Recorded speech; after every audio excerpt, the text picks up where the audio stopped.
Euskadiko orkestrak, Bernaola, Saint-Saëns eta Mendelsonen obrak bilduko ditu atmosfera liriko eta ñabarduratsua sortzen duen programa batean. François López Ferrerren zuzendaritzapean, gauaren, ametsaren eta irudimenaren inguruko piezek osatuko dute baluarten eskainiko duten kontzertua.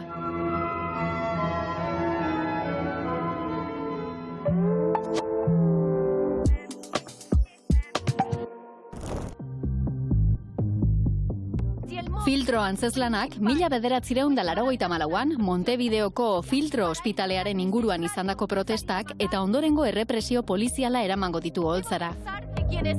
Dokumentu eta testigantza errealetan oinarritutako proposamen honek, memoria, elkartasuna eta justiziaren inguruko hausnarketa planteatuko du musikebarrin.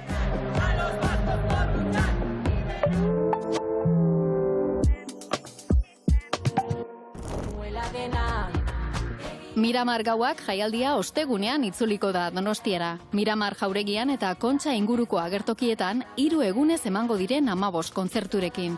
Programazioaren parte izango dira besteak beste, Neomak, euskal folkaren eta pop elektronikoaren fusioa lantzen duen taldea, eta superkremaieras, garaje eta rockaren energia zuzena taularatzen duen laukotea.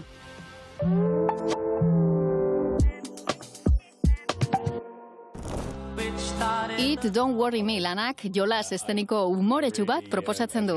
Artearen eta zuzentasun politikoaren arteko tentsioa ardatz hartuta.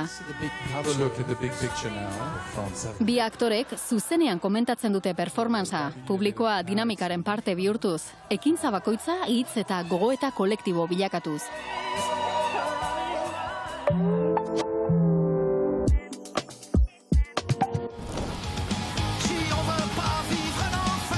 Le Sheriff taldeak berriz hartu du oholtza eta Biarritzeko Atabalen izango da punk rockaren energia eta zuzeneko bizia berreskuratuz.